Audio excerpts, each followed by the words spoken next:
Cette région offre par ailleurs une des merveilles de la France, cet ensemble unique qu'on nomme Château de la Loire. Ils furent édifiés entre 1420 et 1530 et témoignent d'une transformation radicale du goût et des modes de vie de la noblesse.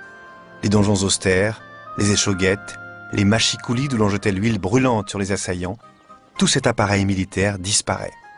C'est l'heure des peintres, des créateurs inspirés, de l'effervescence artistique et intellectuelle, l'heure de la Renaissance. Le château de Blois fut pendant un siècle la résidence préférée des rois de France et plusieurs d'entre eux y laissèrent leur empreinte.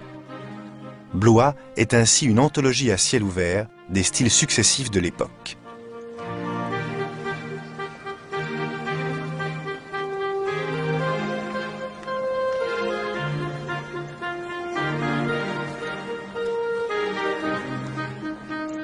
De briques et de pierres, l'aile gothique chargée de petites sculptures date de Louis XII.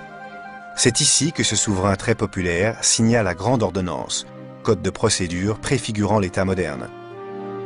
Au mur, il tint à faire apposer son emblème, le porc-épic, symbole de sa devise « Qui s'y frotte, s'y pique ».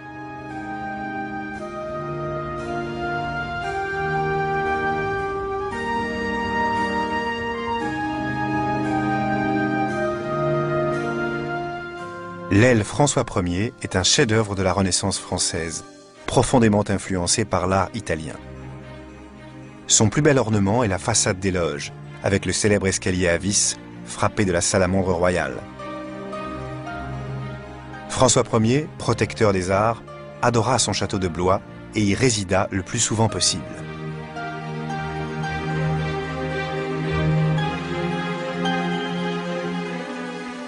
En 1588, alors que la France est en proie à de graves conflits religieux, Henri III convoque à Blois les États généraux. Les députés, qui le jugent comme un catholique trop tiède, n'en ont que pour le duc de Guise. Henri, craignant pour sa couronne, fait venir le duc dans sa propre chambre, où les gardes du roi l'assassinent. Caché derrière les tentures, le roi observe la scène. 6 mois plus tard, il tombera à son tour sous le poignard d'un moine fanatique.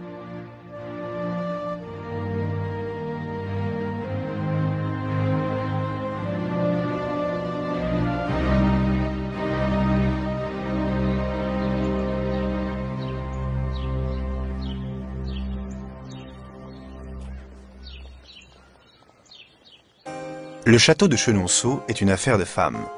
C'est ici qu'Henri II, fils de François Ier, installa sa maîtresse Diane de Poitiers.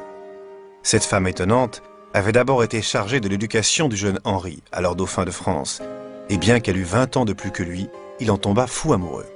Son mariage avec Catherine de Médicis ne changea rien, et la reine dut ronger son frein pendant les 12 années de règne de son mari.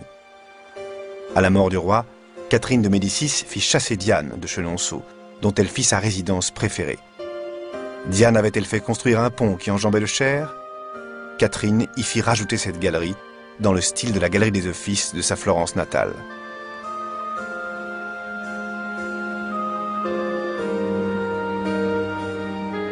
Au mur, pourtant, les initiales d'Henri, Catherine et Diane s'entrelacent encore.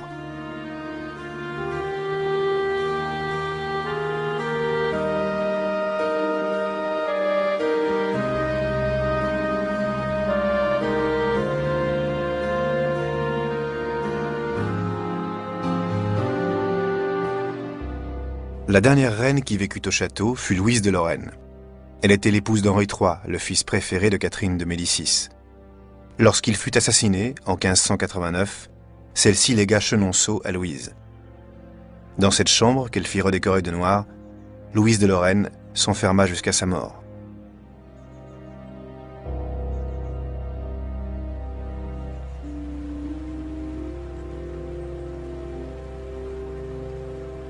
François Ier, roi bâtisseur, se fit construire des châteaux, dont le plus imposant est Chambord. Mais Azay-le-Rideau lui coûta moins d'efforts, puisqu'il le confisqua tout bonnement à son ministre des Finances.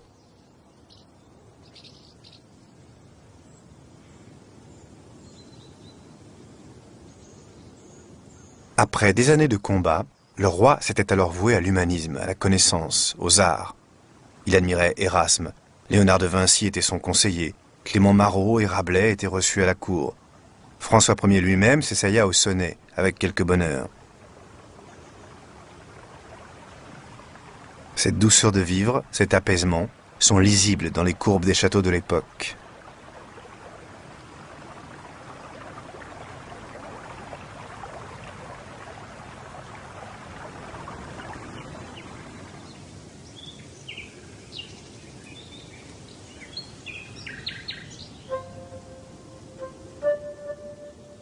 Sa position dans le Blésois, entre Chambord et Amboise, fait classer Cheverny parmi les châteaux de la Loire. Cependant, il est bien postérieur, puisqu'il fut achevé vers 1630, et il ne leur ressemble pas.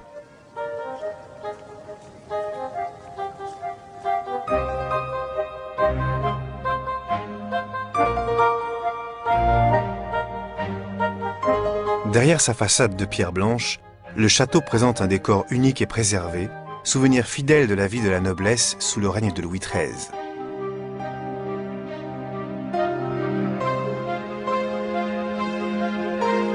La chambre royale, qu'aucun souverain pourtant n'honora de sa présence, les lambris, la grande tapisserie des gobelins de la salle des armes, les motifs gréco-romains, les meubles au piétement en spirale, tout cela est inchangé depuis lors, jusqu'à l'escalier en pierre sculptée.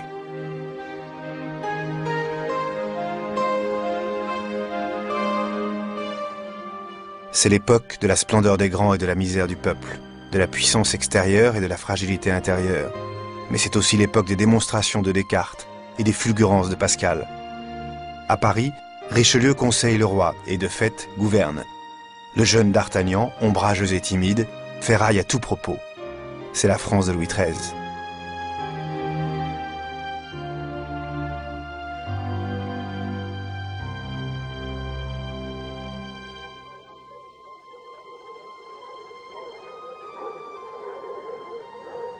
La chasse était de loin l'activité de prédilection du roi, et bien des nobles français partageaient ce goût. Dans la salle des trophées, les bois de plus de 2000 cerfs, pris ou tirés sur les terres de Cheverny, racontent cette passion.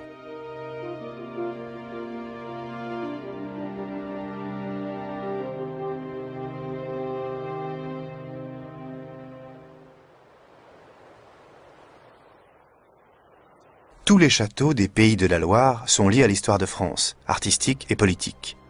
Saumur, dont la silhouette est encore féodale, fut un haut lieu protestant pendant les conflits religieux, et plus tard un bastion des Chouans. À Amboise, Charles VIII mourut accidentellement et les Guises réprimèrent cruellement une conjuration. Mais c'est aussi là que séjourna Léonard de Vinci, dont la lumière demeure.